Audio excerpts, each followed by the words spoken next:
But there it goes. So, hello everyone. I'm John Swanson, Watershed Management Authority Coordinator with Polk County and Water Resources Supervisor. Excited today to share kind of our overview presentation of 2024. This is something team of us have been doing. I think this is our seventh year providing a presentation like this. Uh, we do enjoy it. It takes a lot of work, but we like to take the time to just kind of highlight some of the happenings in our targeted watersheds and abroad in central Iowa. It tends to be growing every year. Some of our core watersheds certainly are those that we work with for watershed management authorities, 4 Mile, Walnut, Mud Camp Spring, and Beaver. But we do have more and more programs that touch other watersheds. And so, as we share today, we'll be trying to highlight some of those targeted watersheds and some of the other programs that are stretching beyond those watersheds. And kind of an overview of the presentation today. I'm going to kind of kick us off with an introduction, talk programs and highlights. And these would be some of a lot of the programs that Polk County and the Polk Soil and Water team are spearheading. Before we kick it over to some project spotlights from across the metro that are also providing some positive impacts to our watersheds, where Jennifer Welch is going to share and give some kind of some highlights of what some of the cities and other local partners are doing. And then lastly, Cassie will kind of walk us through education and outreach. I'll touch on some of the research happening in coordination with our watershed efforts. And then we'll talk a little bit at the end about 2025 and looking forward. I would say you're going to hear me talk a lot today. We tried to break it up with some videos, which was going to break one of my rules of never put videos in PowerPoints. We did some test runs on the Zoom here. It was a little glitchy, so we're just going to skip the videos, but Cassie's going to toss them in the chat. So feel free. We have some beautiful videos that the Polk County Communications team put together on several of the projects. So I'll let you know kind of what projects and programs those are relevant to. Definitely take a look. Uh, we're really proud of them, but we're not going to try and share them in the PowerPoint presentation.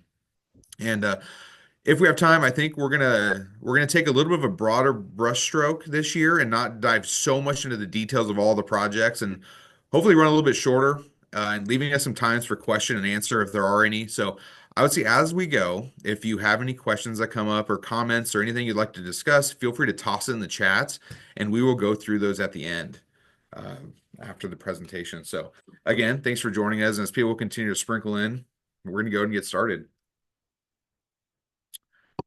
So first off, to kind of tell the story of 2024, you got to tell the story of our team, and it really is a team approach. There's more and more of us every year trying to get more done collectively in our watershed. So obviously, I've been around. You guys hear me talk all the time. Cassie, our outreach coordinator, that's partially funded by the cities, by Polk County, and by DNR, is continuing her great outreach and educational work. Jennifer Welch, she's been here longer than I have, continuing with Polk Soil and Water, urban conservationists.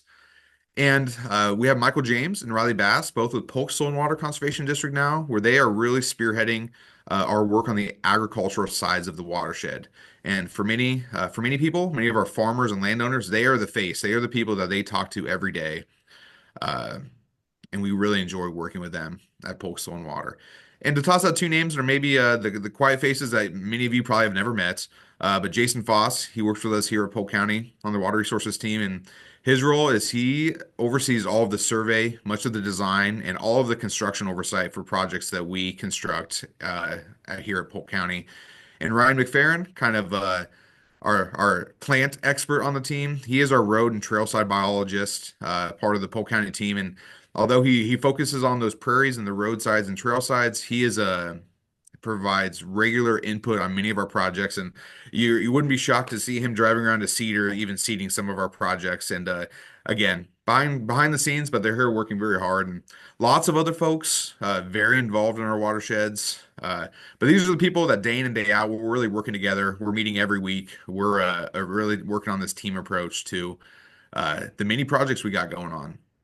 And talking of projects, I'll go ahead and jump in with one that just continues to grow. And one of our themes of this year is a record year for soil quality restoration. So you may recall the last two annual presentations, we shared this new batch and build approach that really got its first kickoff in Polk City, who did around 70 projects with this grouping methodology, getting away from the one-on-one projects, but allowed homeowners to apply for a project with the city. The city collected those funds, matched them with an urban water quality initiative grants, and hired one contractor in that first year to do about 70 of these soil quality restorations. That program then grew. We had Clive jumped in. They broke records at over 100 SQRs. And since then, it's continued to grow in Clive. Polk City continued their program. And one of the major themes has been the simplicity of the signups, the excitement that you can create around the soils, the easy ties to the rain campaign that you'll learn a little bit about later. But a targeted process. For those that you don't know, Cassie did develop a soil quality restoration batch and build handbook that we've been sharing with many cities that really walks you through step by step, kind of now what's a tried and true method for getting urban soils amended. Now, the record-breaking part of this year is two communities jumped on to the process, and that being number one, the city of Des Moines, who they targeted a priority neighborhood in one of their watersheds where they have some local urban water issues, and they're trying to get water soaked into the ground. So Des Moines really took this, they ran with it, and in 2024, their program completed 227 properties. Now, they were the first community that did offer 100% cost share, so I'll be honest, that's a pretty easy sell. Like it's a good deal, but it's something they've been offering. But just changing the delivery method really ramped up um, their adoption, and they did complete just over 18 acres of SQR, and very exciting. We were talking to Des Moines at a watershed meeting not too long ago, and you can see over 500 applicants already into the program for 2025. Now, Johnston, they also had big aspirations. They got an urban water quality initiative grant as well, and they started a urban SQR batch and build program. And they actually completed also over 200 properties in 2024, and some of them quite large properties, and astounding 51 acres of urban residential yards were amended following the soil quality restoration program process. So again, it's a fun, it's a big endeavor. All those cities that many of you are on this call today, you know just how much work it is. But if you are at a point where you want to get practices on urban lawns, this is a method that can be done, and it can be done quite effectively. And very excitingly, costs can continue to stay low. On average, for a homeowner, if they just want to hire a contractor to do an SQR, they're oftentimes around upper 20s, 30 cents a square foot. We saw cost drop through this grouping method all the way down near 10 cents. I'd say it's leveled back up around 15 cents a square foot is kind of the good spot where contractors are making some good money, but significantly still lower than that 30 cents a square foot. Jumping from urban residential to another big project that I would say has taken probably the biggest amount of my time has been one of Iowa's largest stream restoration efforts. So about a year ago, uh, Polk County, we secured some funding that we're going to be tackling over the next 2 years. So completion for these projects by end of 2026 in the 4 Mile Creek and Camp Creek watersheds. We have 11 sites, totaling about 10 miles of stream, a total project cost of around $20 million. And a number that we're battling with that's quite large is 50,000 tons of riprap. So some big quantities, some big challenges. And I'd say we've learned more than a couple lessons along the way. I'd say things have been going very well. We've been fully getting the enjoyment of learning about uh, the different regional permits, finding out what projects can fall under the stabilization permit with the Corps, balancing floodplain and 404 permits, the brand new regional stream restoration permit that's out. But excitingly, we have our first three projects about to go out to bid in mid-March, and we are staging construction for these 11 projects over about the next year. So we've been spending a lot of time talking with contractors, and intentionally, we don't want to try and build them all at once, but can't kind of downplay how much work this one's been and kind of the spread of projects.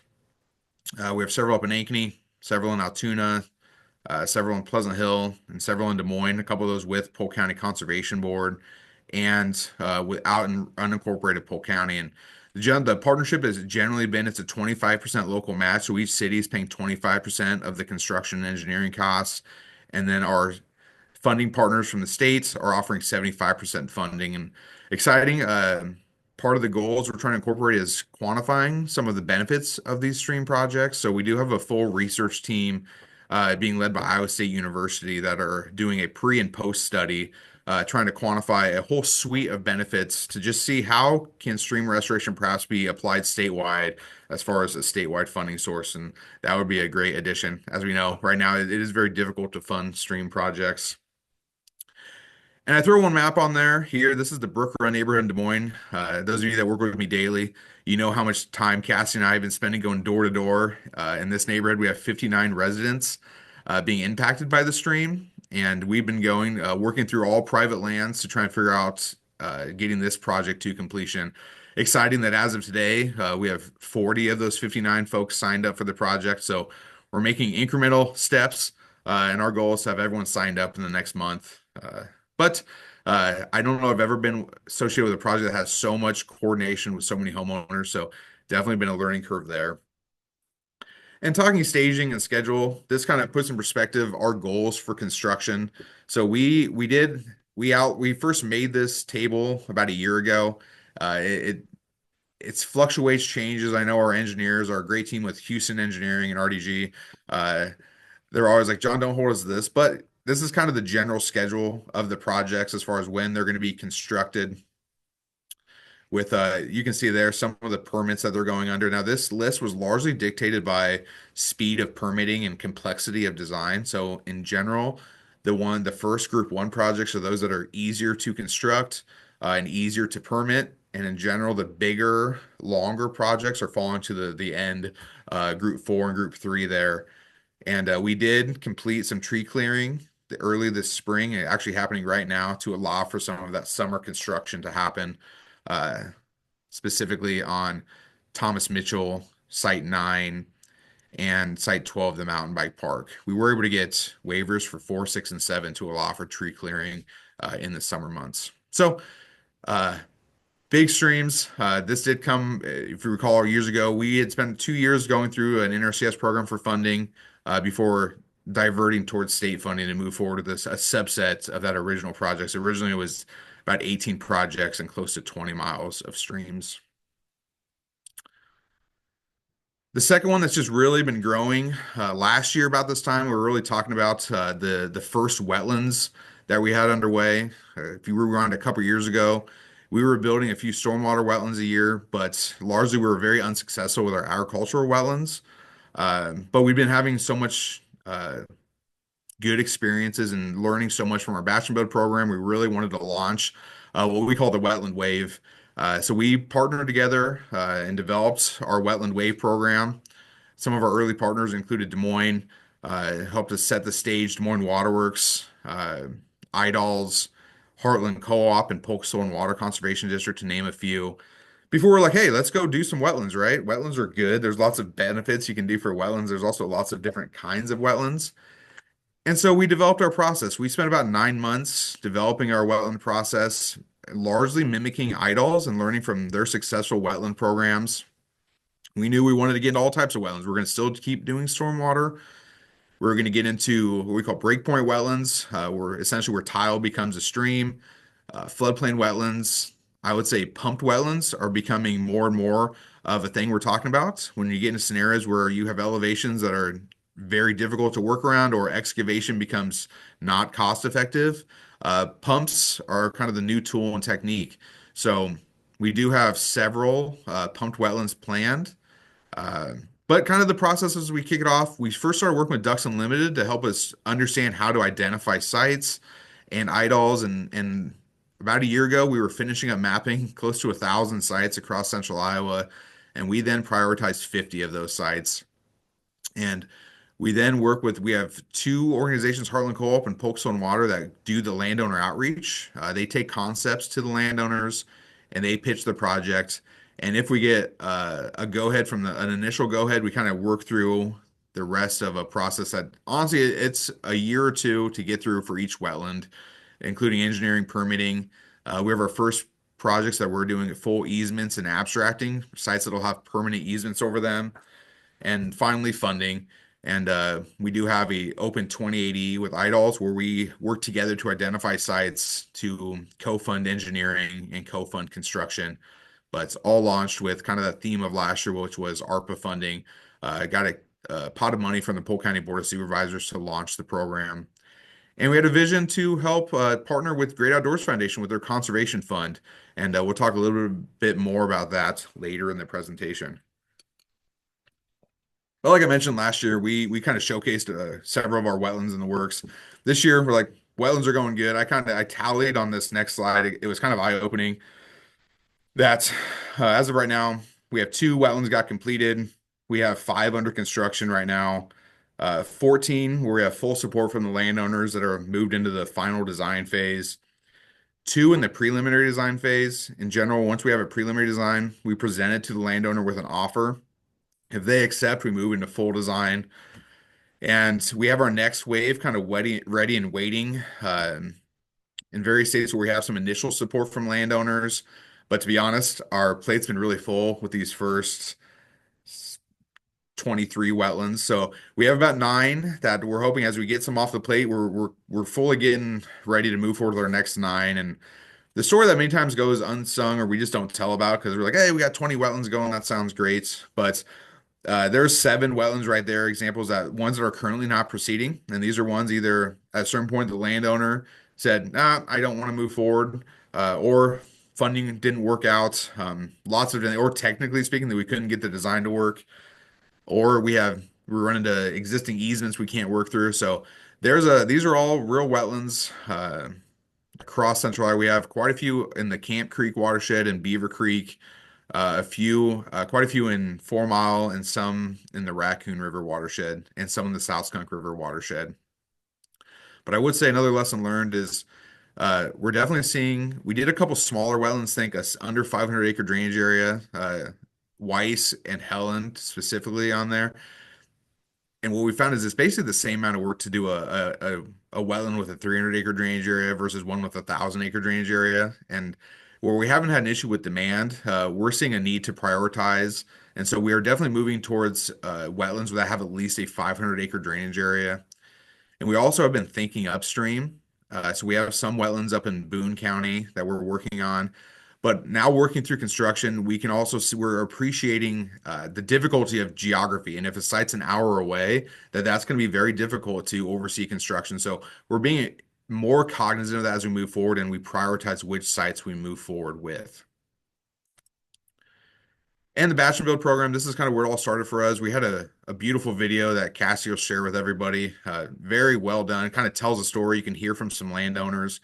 But the Batch and Build program keeps rolling. We did install about another 50 sites in 2024. A big part of those being with Heartland Co-op, sites that they went out and they lined up and they did the survey and we helped construct them, which are the sites that we lined up with Polk Soil and Water. But to date, in the last 5 years, we're looking at 131 saturated buffers installed and 57 bioreactors. And I would say our intent is to kind of slow down this project because we've installed, I'd say, the majority of the good sites in Polk County at least. But that being said, Polk Soil and Water and some of their new programs, they keep bringing us new sites. So we probably have about a dozen on our plate right now for our next batch. So no big outreach plan for this as we've been spending a lot more of our time doing wetlands and streams, but this project does keep rolling. And kind of a sub story of that, we had a unique opportunity where Des Moines, they had a SRF sponsored project where they had the idea of partnering with upstream agriculture and using their funds to improve water quality in the Swan Lake branch of the North Raccoon River watershed. And so they came to our team along with the Ag Drainage Management Coalition, which is one of our close ag partners. And they were like, could you guys help us line up some projects? And basically, we worked hand in hand with Des Moines.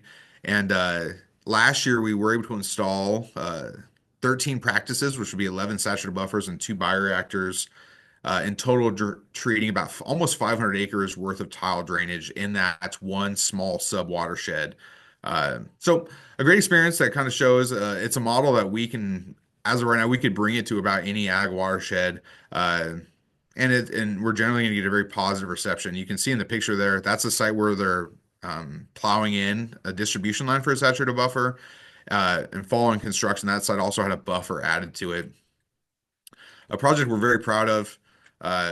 Talking with the state recently for another presentation, we're kind of like, well, where's the batch and builds happening now? And as of right now, we're seeing there's similar programs operating, covering about touching 22 counties. And then we've had a lot of interest regionally in the Midwest, and we know of at least four other states that have batch and build programs running. So uh, it's been a great for me. It's really changed our thoughts on how to do private lands agriculture, taking all the pressures off the landowners and putting it on our backs as conservationists. And a lot of people think it's just about the saturated buffers and bioreactors, but for us, it can lessons from it can be applied to about any practice, and I think that's why we're seeing a lot of our wetland success. And the soil quality restoration is another batch and build program, so it's more than just saturated buffers.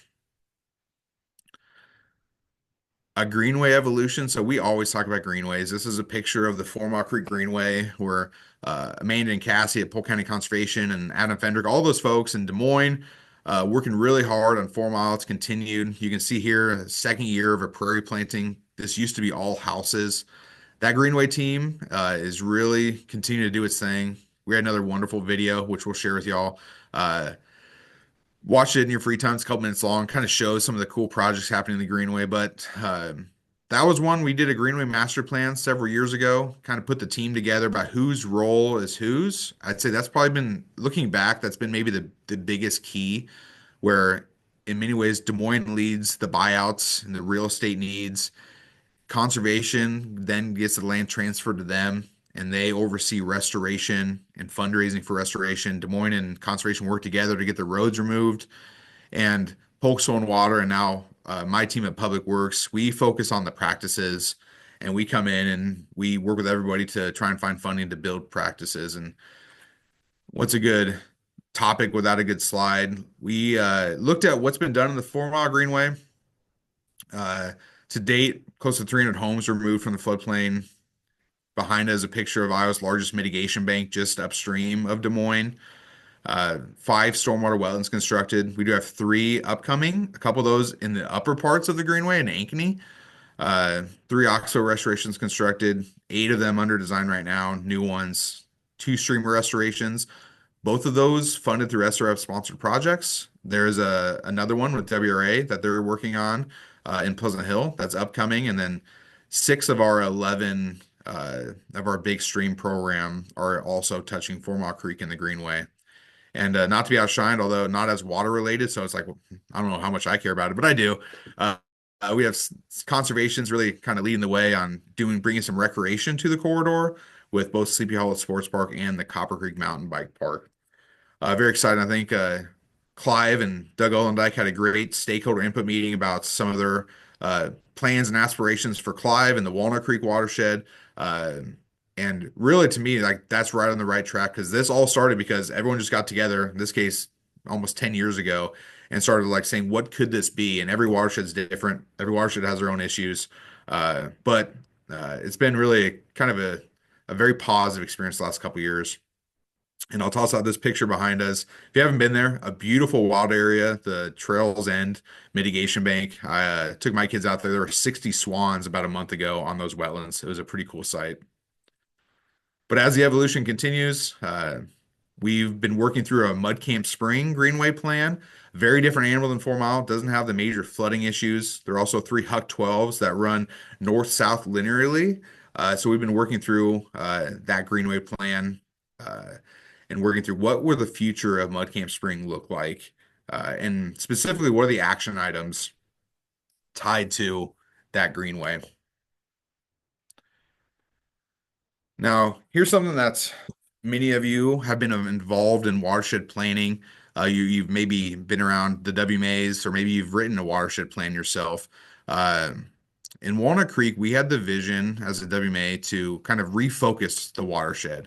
And we ended up doing an RFP this year and hiring McClure Engineering to help us develop a 5-year implementation plan. And the real goal of this 5-year implementation plan is really to set goals. Like, what are we going to accomplish as a watershed in the next 5 years, right? So a lot of times watershed plans can be rather broad, and they have to be because there's so much information has to be in them. Well, here is like, what if we had like what if at the end of 5 years we could say we accomplished these several goals, and perhaps less is more. And so McClure worked us through a process that's just getting finalized. And some of the goals are specifically in this plan are Number one, to help hold water on the landscape and setting a goal of 50 acre feet of storage annually. So 250 acre feet over 5 years. Uh, and then how can we use our roles as the watershed or our different organizations to help accomplish that? So the commonality throughout this plan is there are goals for WMA members, which are essentially the cities themselves, and then there's goals for the watershed coordinators. And now in today's day in 2024, 2025, most cities, I mean, they all have good staff. They know what they're doing. They don't generally need watershed coordinators to come in and help them develop projects. Now, some of them do want that, and we work that also. But we had the idea of like, well, what if the watershed coordinators focus on the upstream parts of the watershed and the cities, they work internally within each of their cities. So that 50 acre foot is actually broken down into the upstream ag area and the downstream urban. And then that goal is even broken down further where each city has a percentage of that goal based upon their area of the urban area. So that applies also to our flood plans. We're going to try and restore, expand, or protect 70 acres annually. So imagine we're going in, we're restoring floodplains, we're acquiring floodplains, or we're putting buffers on the upstream. But if we have a set goal and we have a mission to achieve that goal, could we accomplish 70 acres annually? And if we did 70 acres annually, in 50 years, we would have preserved or restored and protected the entire floodplain of Walnut Creek. Although 50 years sounds like a long time, when we ran a 20-year goal, I think the annual goal was maybe more than anybody could handle. And then we tossed in a couple. You always have a couple of easier goals, or at least easier to get started. But we know there's some ongoing E. coli issues in Walnut Creek, so we've laid out a plan to dive into that and really try and better understand the E. coli, and eventually by the end of the 5 years, be tackling what are the sources that we've found. And then a couple goals that speak to annual interactions with each of the city councils and a tracking and reporting process. So the vision will be that we kick off every WMA meeting with sharing the tracking update. And so we can all know where everyone's at, so we can know the hurdles we're running into, but very succinct, very clear what's happening in the watershed and what's our goal as an organization. So very different than the oftentimes broad watershed plans, but very locally driven. So each city would dictate how they're going to tackle their goals within their jurisdiction, and the watershed coordinators will focus on the upstream regions in general. And the last one that's on the horizon, as far as planning goes, somewhat jokingly, but it's kind of stuck as a Project Visionary Beaver. So there's a lot happening in Lower Beaver Creek. We got Johnson doing a lot of stuff with the Beaver Creek Greenbelt. We got Polk County Conservation and Natural Heritage Foundation acquiring 1,200 acres of Brenton Slough. We have a whole suite of projects happening with Corteva, kind of right in the middle there. And we have Camp Dodge partnering with several entities to do Army compatible use buffer program where the land is being acquired to buffer around the military installation. And so we again kind of pulling from those benefits of things like the 4 Mile Greenway plan is what could we do to help provide a plan to interconnect these different opportunities, and not ignoring that through Dallas County there's also a very straightened stretch of Beaver Creek. So just getting started the conversations, but basically every partner has said we want to come up with a plan for this lower reach of Beaver Creek to help guide the future. So this will be a kind of a prevalent thing, I think, in 2025 and moving forward. We're going to keep rolling. We're out of the projects a little bit, but there are some interests from several organizations to like, how can we apply a new approach to farmer engagement? And we've had a couple leaders say that we want to try some new stuff, and my kind of response has been, if you think projects are hard, like finding truly new ways to engage farmers and landowners, like is a very difficult thing. It's very difficult to like make happen naturally. Sometimes you get a great field day like this where you have people all standing around. Uh, I always joke that I'm the worst field day planner of all time because I have a field day and 6 people come and they're all 6 agency people. And did we get anything out of that? I don't know. I would bet not. Others are a lot better at it. But at the end of the day, how can we launch some new programs to just really get to the kind of the basis of engaging farmers and landowners in our watersheds and across central Iowa? And very excitingly, Polk County and the Iowa Department of Ag and Land Stewardship invested in a program that Polk Soil and Water launched called the Central Iowa Land Stewardship Program. Now, the basics of this are, what if we could map a watershed or maybe all of Polk County and we could prioritize regions of agriculture that are shown to be non-profitable. Non-profitable, we could define a lot, we have a lot of reasons behind them, but many times it's due to poor soils or floodplains or wet areas or lots of different things. And input costs can make parts of a field non-profitable. And what if we targeted those farms and we went and tried to do it on a field by field scale level, map profitability? And even what if we could bring back some of the old school conservation style where we just walk the farm and we talk about all the things that could be done on that farm to improve profitability and conservation? And so Riley Bass and Michael James are spearheading this new project. And I would say they're a few months in, and early signs of success. I would say they're truly bringing in projects in at a faster rate than I ever imagined. We got new wetlands coming in, we got CRP projects coming in, we got interest in changing nutrient application, cover crops, really a suite. So I'd say so far it's been everything I'd hoped it would be. And a key for us that'll come up kind of in looking forward is how do we keep up with that demand? And our hope is that this can be kind of a program that Polk Soil and Water can really spearhead for years to come, with Michael overseeing the program and Riley serving as truly a technical assistance and helping design projects. And truly, we'll all be tested with can we get changes on the landscape? But again, good signs from this. Props to Michael and Riley for that early success. Another one we'd do ourselves a shame to not toss out there, but we did a big RFP for like who could develop a landowner education program. So there's lots of farmer education programs, but we found that there was maybe a niche of what about people that maybe own the land but aren't farmers, and how do are they do? And we kept hearing these pieces of like they want to be a part of conservation, but maybe they don't know enough. And so after doing a competitive acquisition, we selected Iowa State Extension, and they launched a program to target those landowners that do not farm, or and maybe how can we teach them about uh, conservation? And so they developed a year-long class that people go through. They go through a series of programs, group learning, and there's actually a social aspect to it of understanding like what types of education and outreach actually work. So they have a whole team behind the scenes kind of reviewing and helping set their goals. But this first year was our pilot year. It drew in 36 landowners, and they worked there all the way through the summer before having a graduation ceremony at the end of the year. And new program registration is open until April 4th. So Cassie is currently working with Iowa State to help get the word out for next year.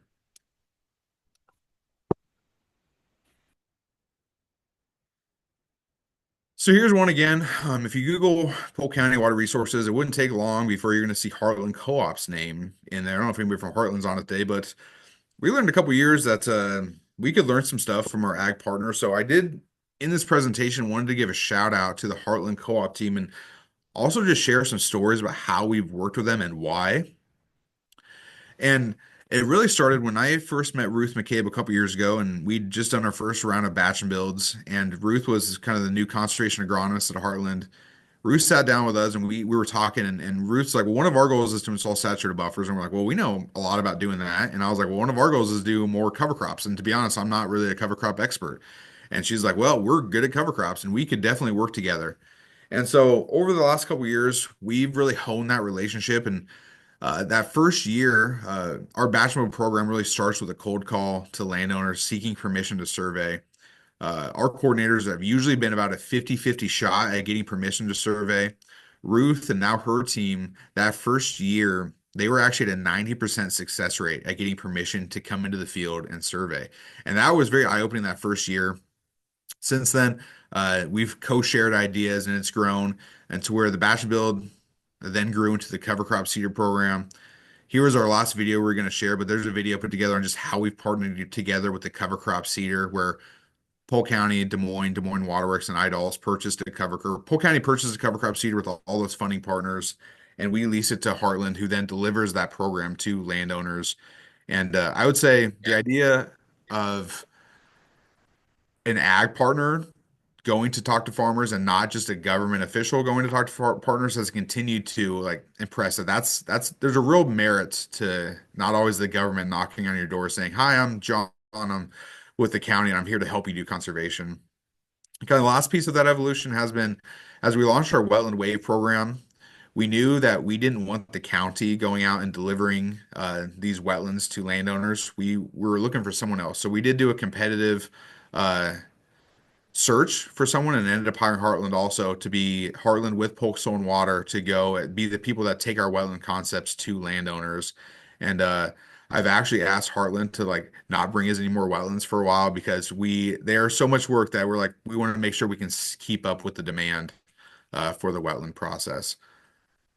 But again, things have continued to grow. This is our after we had a pilot year, and we have a 4-year agreement to move forward with the goal of seeding 40,000 acres through our cover crop seeder. We reached our goal this year of stretching it to 10,000 acres. So you can see we've seen a steady increase. Thinking about the future, we're going to be working through one more year before we really make a determination on what the future of that program holds. But I know they worked very hard to get 10,000 acres seeded through that partnership this year. And we're going to try and our goal for this year is 12,000 acres. If we hit 12,000, we'll reach our 40,000 acres or be very close. And so conservation team keeps growing. And I would say for anybody on this call, if you're interested in maybe working with the agricultural parts of your watershed, and if you're thinking upstream, going to folks like Heartland Co-op or the Soil and Water Conservation District, people that are used to talking to farmers, it can certainly be a key partnership that you could reap a lot of benefits from. And as we're getting to the end of my stretch, I referenced the Great Outdoors Foundation earlier, but we've been talking to them for a while, and we're like they were looking to launch their Conservation Acceleration Fund to bring kind of private fundraising to the table, and we're looking to launch our wetlands program, and it really came together this year, and that's we had 6 different projects that we were able to work together on funding, both wetlands and stream projects. And I'd say I've been learning a lot from them. We've dabbled in some private fundraising in the past, and I would say it's a whole art form in and of itself. And it's worked out well in that Polk County has been able to be kind of the technical piece of finding projects, and then Great Outdoors Foundation certainly runs the lead on doing professional fundraising like they do. And so I think you're going to keep hearing about this as it continues to grow. It's I think in its infancy still, but as it grows, it's going to be much more of a maybe a formal process. But you can't deny that bringing private dollars, corporate dollars, or even some funding sources like Google, which helped fund the Breton Slough, is really great when we can match that with government funding. So now we're not always fully relying on just federal or state or local funding mechanisms. So shout out to a couple other partners that were part of that new funding frontier. We had some great experiences this year with Ducks Unlimited, partnering on a couple different grants, Prairie Meadows grants for some more wetland work. So I'd say we're going to keep looking into this in the future as far as who else is in the funding space, and if they're looking for projects, we certainly have projects, and we know many of you do too. So aligning funders and fundraisers with great projects will be a kind of a common theme, but really happy with bringing in a little over $1.5 million of private dollars into our funding world this year. So with that, man, I said a mouthful. I'm going to turn over to Jennifer Welch, and she's going to kind of go around the metro and give us a few spotlights, different projects happening. Now, mind you, a lot of the programs I just went through are like largely being led by Polk County and Polk Soil and Water. Many of these other projects, Jen oversees through some of the funding arrangements from the state and others, but a lot of cities, in fact, are leading some of these projects. But Jen, I'll turn it over to you, and you can just give me a holler when you want me to flip slides for you. Excellent. That sounds great, John. Thanks for that update. So one of the things to look at as we move forward to highlight on what John was talking about with the funding is that the logos or symbols on each of these slides coming up will illustrate who all has funding in that game. So you'll be able to see the different funders on all these projects as we move through them. So yeah, John, let's go ahead and get started. We'll take a look at one of the projects in the 4 Mile Creek watershed. So Creekview Wetland, you've seen it in a couple slides and heard John mention it. It's got an award for the Iowa Stormwater Project of the Year. This has been a really interesting partnership because of the fact that the county and the city and the developer, how this all came together for the benefit of everyone, including the watershed, to treat know, almost 500 acres of drainage coming out of Ankeny before it flows right into 4 Mile Creek here. So the developer was able to provide the land for this project, and the county was able to pull the funding together and make it happen. And the city's going to take it over and do maintenance and have that. So it's been a really great project. And John mentioned earlier about how we're looking forward at like, how many acre feet of storage do we have in the watershed? And this was one where we moved over 70,000 cubic yards out, and this is a 37 acre feet storage treatment project. So, you know, you can get some pretty big projects going. And the one interesting thing about this one is that it has a diversion structure in order to get that water into this stormwater wetland. So we're able to treat some um, really large drainage area with that 500 acres of drainage in through this wetland. So, John, I think we can move from there over into Beaver Creek. This is one that John mentioned in the city of Johnston, where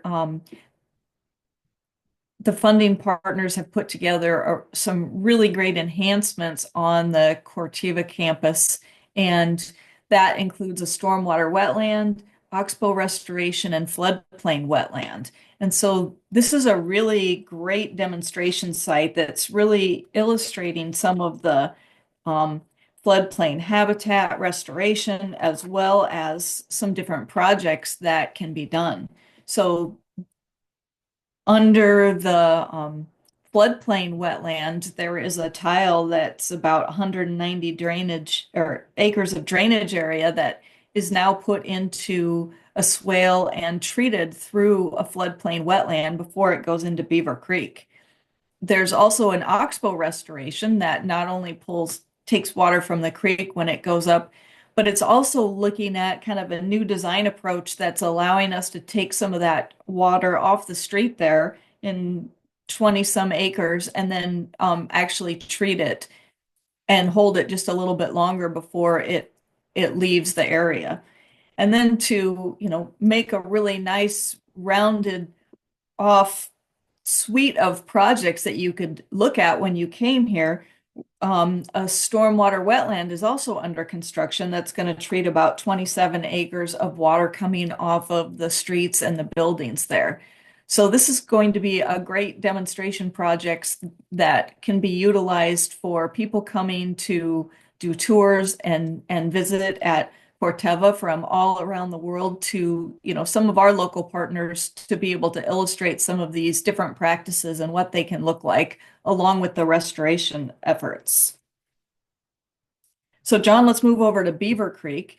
And this is in the Walnut Creek watershed, Blue Creek.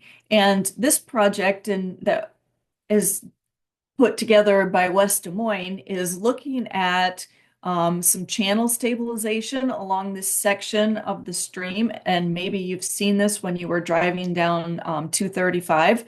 This was designed to, reduce the risk of flooding. There's some stormwater basins to, help reduce the speed that water's moving down through here and provide some treatment as well as a stabilization of what was providing a lot of erosion with the water moving through. So this is another project that, has had a variety of things going on and is a very visible project to reduce erosion and flooding. Now back to 4 Mile Creek, John, we're going to look at Broadway. This is a street reconstruction that has bioretention cells that have been added to it. 6 have been completed. There's 8 in progress, 25 total, and it also includes a stormwater wetland that will be built towards the end of the project with an estimated completion in 2026. This is taking roadway water, and instead of sending it right down into 4 Mile Creek, we're treating it through the wetlands and through this series of bioretention cells in the right of way. So this has been another good project that's being pulled together to, add in the stormwater management everywhere we touch and to really work on our watershed protection. Then we can move to Mud Spring Camp. And Altoona actually has an older pond that's in a residential area that's being updated, retrofit, and renovated. It's about a 245-acre drainage area, and there's over 185 million pounds of sediment removed with addition of forebays and a multi-staged outlet structure. And that's really important because of its ability to manage the different unified sizing criteria outflows from it to do the protect the downstream in Mud Creek from erosion, the channel protection volume. And then, it's a great way to provide some benefits to the neighborhood. In the lower picture, you can see a few of the fish habitat structures poking out of the bottom that are being put in there. So this will have native plantings around it and fish habitat within it. And then we move over to Beaver Creek watershed. This is in the community of Perry, a big stormwater wetland that's very visible if you travel along Highway 141 through Perry. This particular stormwater wetland, it's 9 acres. It has two hydraulically connected wetlands that treat over 315 acres of urban, agricultural, and industrial land use there. They also included a small permeable paver parking lot for parking and have plans to put some additional recreational equipment here for a playground and a walking trail for people to, utilize this space. It provides some amenities to the neighborhood that's nearby, and it's working on treating the stormwater, removing nutrients, and attenuating some of the storms that are flowing right into the city of Perry through this project. And then we move to Walnut Creek, where we've got Glendale Cemetery Pond. This particular pond in Des Moines is part of the Walnut Creek watershed, and it's a sub watershed that had some plans designed to look at some of the issues that were happening along this treatment train. And this is the first of many steps to help improve that area. They were able to remove sediment from this 2-acre pond, and it's about 122-acre watershed. They modified the multi-stage outlet structure to improve water quality and have added a native border around it. So it's another way that we can enhance the amenity as well as providing a lot of that water quality and quantity protection that is happening here in the city of Des Moines. And then as we look forward, next, there's many projects that are underway that are either waiting on permits, which might sound familiar to some of you, in design, out to bid, or just beginning and under construction. So this particular graphic shows the project in Clive, the Greenbelt Landing, where a large stormwater wetland is being added, as well as some Walnut Creek stabilization. This is going to be a really visual project right there at the Clive Aquatic Center that's going to provide a lot of education on these practices and the watersheds and the greenways themselves. We also have a stormwater wetland upstream in the Little Walnut Creek headwaters that Waukee is working on to really look at how can we, as development starts, create that greenway, provide that water management, as well as some of the recreational amenities.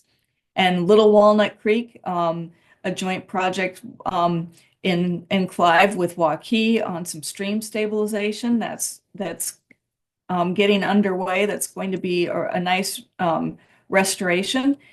And back in Altoona, Townsend Pond, a nice retrofit there to create better water management on an older pond, and really looking at a series of things as the water's flowing through those neighborhoods in Altoona.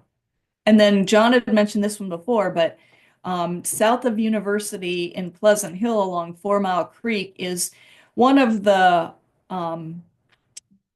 most vulnerable areas, we would say, of 4 Mile Creek that we've really wanted to get in and do stabilization and restoration on for a long time. It was our number one place, but just as John mentioned, sometimes it takes a lot of time to put the pieces together and get to a place where it can be done. And so this was a WRA led project that's had a lot of partners and some SRF funding, and is out to bid right now. And so we're very excited about this one getting going and getting that area stabilized and transformed into a new park-like setting with Polk County Conservation in that 4 Mile Greenway.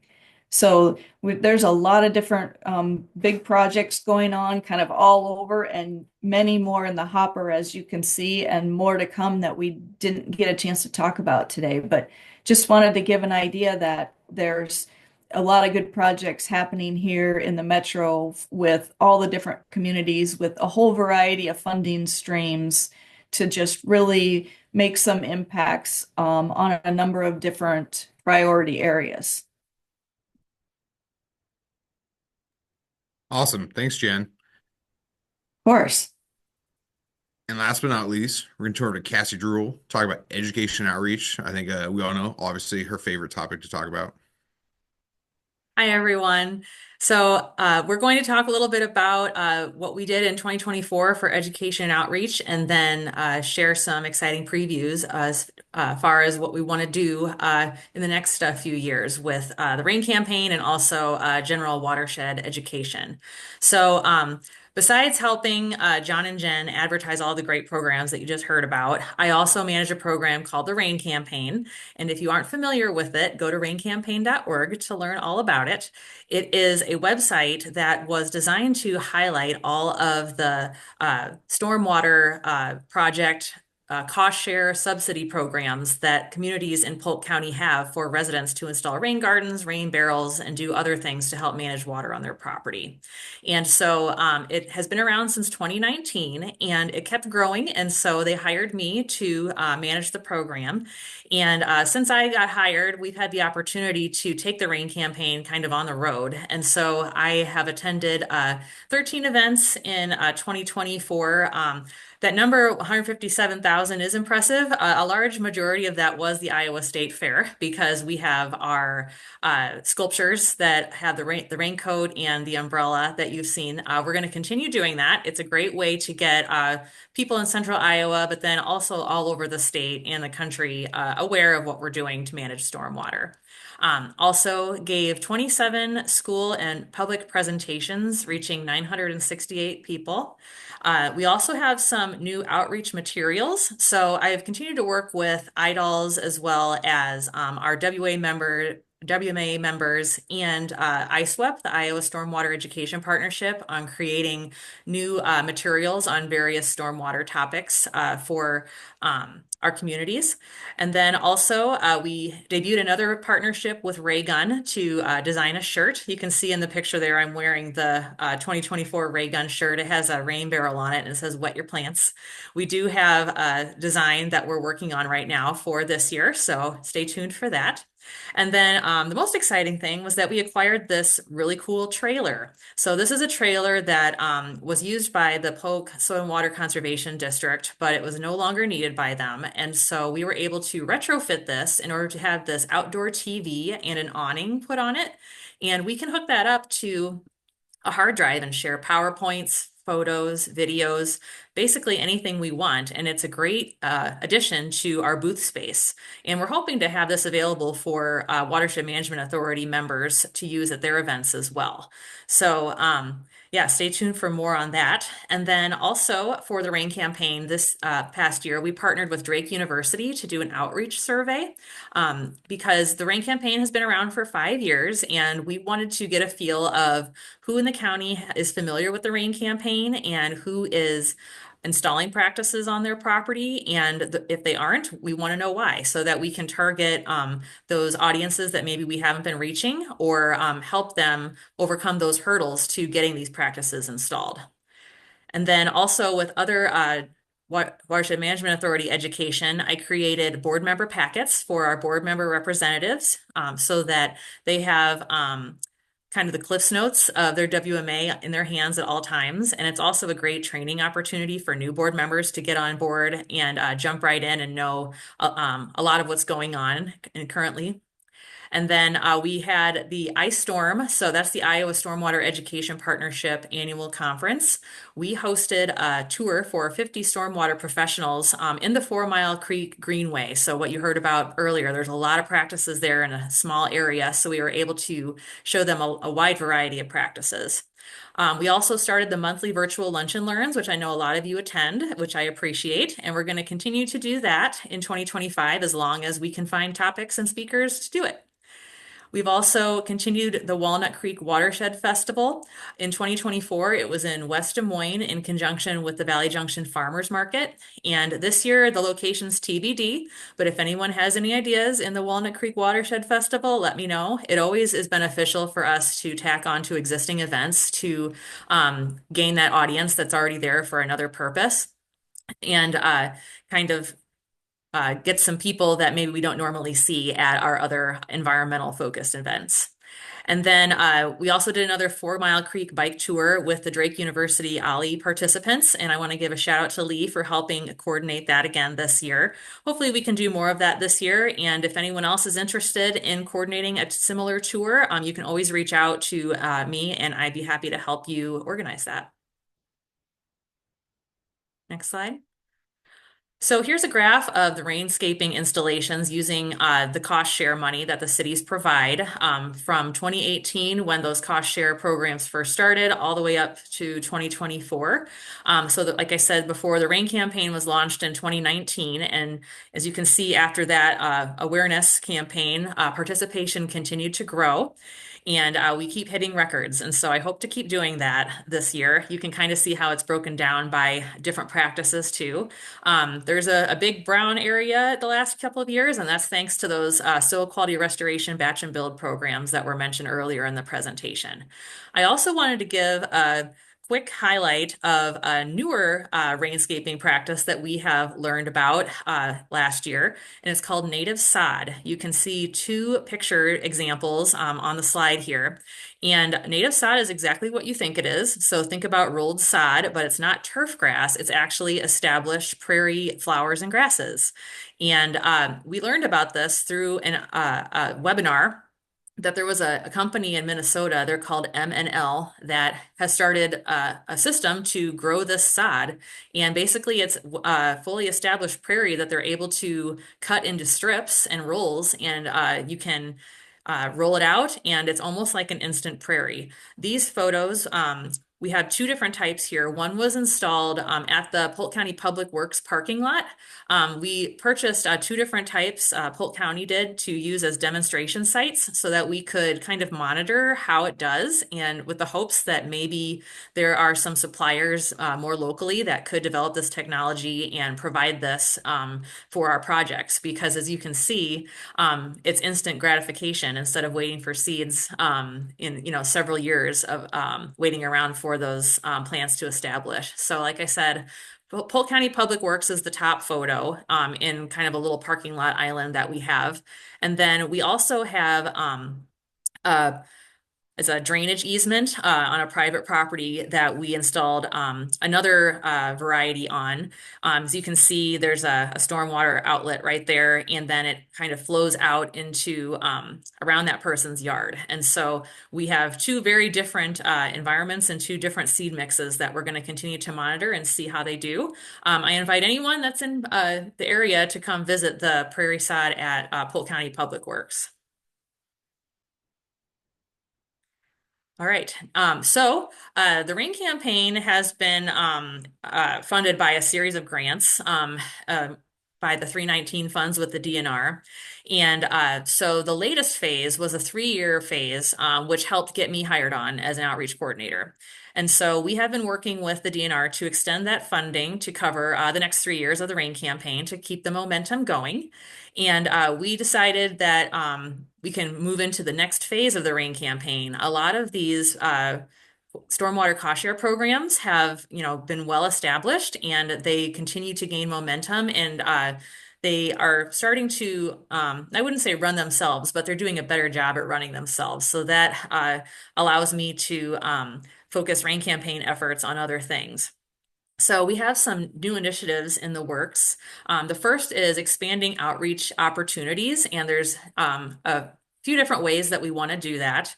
The first one would be to train the trainers. So we've done a little bit of this, but as a lot of you know, the rain campaign is staffed by me, and then I have my supporting WMA cities that help me spread the word. So um, sometimes it's hard for me to do everything I want to do simply because of time. And so, one way that we can get the word out is to train our city staff, WMA members, partners on some basic rain campaign outreach materials or watershed materials. And then they can take that into schools, into libraries, into their staff trainings, and help to spread the word. And so, an example of this is I partnered with Polk County Conservation to develop these water quality themed backpacks that have a bunch of activities and games and books related to water quality that anyone in Polk County can check out for free. And we have about 10 of them scattered around the local libraries. So, and we also have a teacher version that comes in a tote that teachers can check out to take to their classroom. So that's an example of how we can provide these materials to people and it's easily digestible and it helps us reach a lot of new audiences. So, along with reaching new audiences, with that Drake awareness survey, we did get some demographics of some of our survey respondents, and so we're taking that and seeing where maybe we have gaps in the people that we are reaching. So we want to make sure that we're making the RAIN campaign accessible to all people, and we want to figure out new approaches to maybe some of those audiences that we haven't reached in the past. And then our WMA members always appreciate the tools of the month that I provide for them to, do social media posts, newsletters, advertisements, that sort of thing. So we're going to keep doing that. And then we also are going to launch a new program called Plant Native, and this is going to help focus on native plants. So we have our regular promotion we do with prairie strips and planting prairie plants in our BMPs, but we also want to focus on the use of trees and shrubs for stormwater management, invasive species removal, working with existing programs to promote more native species and just increase general awareness around vegetation and water, and even possibly expand this into contractor training and development. We can also partner with other programs like Blank Park Zoo's Plant Grow Fly to, support the pollinators that gains a lot of attraction from folks that want to plant native plants as well. And then finally, another thing that we are hoping to do within the next 3 years is implement a regional stormwater batch and build program. So this could be, at the watershed scale instead of a community scale where Polk County and other WMA staff could assist communities in or watershed scale advertising funding for doing similar things that the cities have already done with soil quality restoration, and we can expand that to different practices. So we can also expand the ways that we are getting the word out with, workshops, mailings, signage, billboards, that sort of thing. All with the keeping the core mission of the RAIN campaign there, getting practices installed in the ground. And then I think I will let John wrap up for agricultural outreach. With that, we've almost made everyone, right? A lot of information. I know you guys are all like pumped or like, we're gonna go do more projects. 4 more slides. I'll cover this one. Pokes on Water, they have a great cover crop demonstration farm that they implemented last year and had a very successful field day.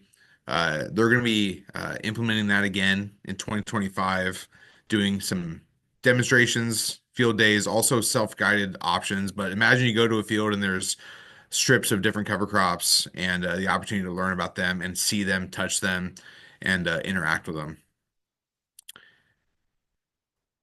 In research, something we're not, I'd say most of our team, we're not really research experts, but lo and behold, if you line up projects, people want to come and research them. So a couple of ongoing ones that we've touched on in the past that are still happening. We do have Iowa State leading a nitrate load study in upper 4 Mile Creek, where kind of the epicenter of our saturated buffer and bioreactor installs, where they're basically monitoring to see what type of watershed scale nutrient reductions are we seeing. We also worked as part of our batch this year to install around a dozen bioreactors with different wood chip mixes. So Iowa State, again, and their staff and professors, they were doing some lab scale different mixes, including different size wood chips, different species of trees, and also the integration of corn cobs. And so we helped them get those installed, and they're going to be monitoring those for the next few years. And then we've just started kind of partnering with Drake University to do we did our first round of source tracking in Walnut Creek as far as E. coli to say, frankly, where is the poop coming from? And a couple new ones that are happening around the county. One of them is part of out of Chautauqua, we have a couple big pumped wetlands getting installed. We're also going to we have funded about a mile long stretch of two-stage ditch where this is traditionally a narrow V'd ditch that water pushes through very quickly. To be dredging out and reconstructing that ditch into basically have a floodplain, a very shallow, easily connected floodplain, and to monitor the water quality benefits of that project. And that same team, largely led by Iowa State, is also leading on 4 of our 11 stream projects, all the ones in Ankeny, to try and quantify some of those stream restoration benefits, specifically as it relates to the nutrient reduction strategy, a goal for both of these two. So to wrap things up, I like to stay up late at night and think about the future. What are we doing? And kind of the theme of 2024 is we've seen a lot of expansion of programs, the wetlands, specifically the cover crop cedar, things that are more than just WMAs. And I would say that with that growing like demand for conservation through those projects, we're seeing kind of with that a pulling of, well, there's projects that are WMA benefits, and then there's projects that are maybe a bigger scale benefits, and really a demand for conservation. Like there's more projects than like it was funny for years. As always finding people willing to do projects was a problem. Well, now it's keeping up with the time and energy and staff to do those projects. And to be honest, trying to find those balance between delivering all the WMA services that we should be providing to each WMA as your coordinators, and then also the demand that may be in watersheds or outside of the WMA. So I think moving into next year, it's going to be continuing to try and find that fine line between meeting the needs of our targeted watersheds and meeting the needs of those bigger programs that stretch county-wide or beyond. And to be honest, our goal is to add more staff because to truly keep up with the demand, if we want to keep building more wetlands, if we want to keep building more stormwater projects, we're going to need more people. But with that, I'd say clearly we don't have any intention of asking for any additional WMA funding, but we do have several options in the works that will hopefully bring 1 to 3 additional staff to help us adhere to this increase in demand. And with that, if that new staffing does come to fruition in the next few months or a year, we really believe that the stage has been set for a big regional urban batch and build program. A vision for a program that could operate metro-wide and perhaps go to a watershed for a year or two and move to a different watershed. Uh, a program that could offer a whole suite, a checklist of practices. So our vision would be you could check the box that you want an SQR, you could check the box that you want a rain garden, you could check the box that you want a rain barrel or native landscaping, and we would have a batch build model to deliver any and all of those practices, all centrally housed county-wide. So that's kind of an aspiration for us. We've kind of been tossing around. We believe we'd have capacity to install around 500 additional practices metro-wide annually, in addition to the about 500 or 600 that are getting installed through every city's existing program. So big aspirations there that only happen with additional staff, but we hope those pieces are in motion and we may know more soon. And also, we should not ignore that we have a very real changing funding environment, both from local, city, and county budgets, and also the changing environment from federal funding. So that's something we've talked a little bit about in some of our recent meetings, but something we should all be very conscientious of. because things have been pretty steady. Funding has not been an issue the last few years. In fact, in many cases, it hasn't been an issue, especially on the ag side of the world. But that could be changing. And so I think that's something we all need to be conscientious of as we move forward. So stage has been set for more staff. With more staff, we can get more work done. Without more staff, I think our team needs to be very conscientious so to make sure we're achieving our WMA missions, uh, and being strategic with what we focus on. And some of that might be things like, well, we need to focus on maybe we do less wetlands, but we do bigger ones, and some of those decisions. And so with that, I love to end with a picture of cute kids. Look, there's my three daughters playing in water. What are we doing if we're not trying to clean the water? So thank you all for taking an hour on a snowy day out of your time to listen to us rant about our love of projects and all of our hard work. But I will toss out if anyone has any questions, feel free to toss them out to us now. I'll give you a couple minutes or toss them in the chats. But if none, don't like to force people to give us questions, but happy to answer them if they are out there. Yeah, From Ray, we do have one question. The prairie sod, is it open to the public? Absolutely. You can just pull into our public works facility and take a look. It's kind of an island in our parking lots. And we also, the other one is it's essentially a dry basin under public easement in someone's backyard that really wanted prairie. So that one, we'd love to take you out there. Just give Cassie a holler and we can go take a look at it. Early response, very impressed with the native sod. Equatable cost of planting with plugs, but truly like an instant prairie, uh, like literally instant. So Do you guys have footage of the install day? we do. We actually have a time lapse video that wonderfully the Des Moines communications team shot for us. So we do have a time lapse also. I want it. Give it to me. Absolutely. I'll send it to you. Thank you. Hey, John, this is Doug with City of Clive. Question for you. Yes, sir. Well, one's a comment. It wasn't an hour, it was 71 minutes. But I know. I like to round down or up strategically. I was just curious on that last comment with respect to the funding or the changing of the funding. I was just curious if any of the kind of current projects and or things that were on the immediate horizon are impacted yet.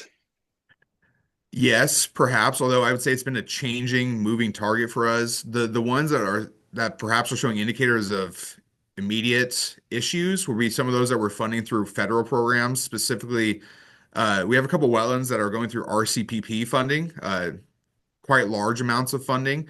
And so we haven't gotten any exact direction, but in talking with NRCS, there's a lot of uncertainty. Um, our stream program is receiving some pass-through ARPA funding from the state. We have a meeting with them on Friday. We will be discussing that with them, but they haven't reached out. And so I'd say our immediate is like we try not to jump to excitement of danger, but to kind of let things settle out and to just talk strategically through it. So we know we've been hearing some stories about some of the EQIP funding through NRCS too. CRP funding has even been brought up in some of the memos, which CRP has been our major funding source for getting prairie on the ag landscape. And it's been a long-standing program. That'd be very significant if CRP went away or had major changes to it.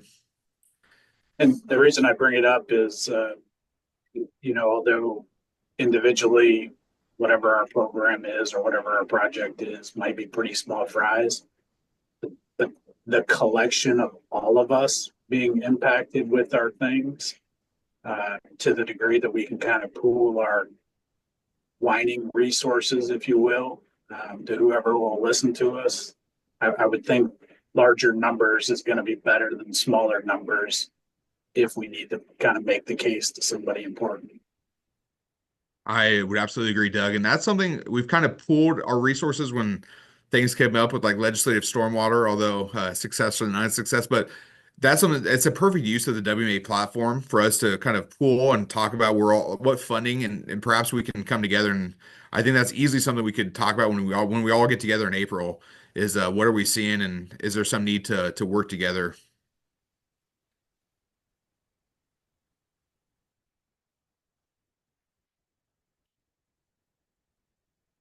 All right. Well, if there's nothing from anybody else, we appreciate everyone's time and safe driving. Go sledding. It'll be fun.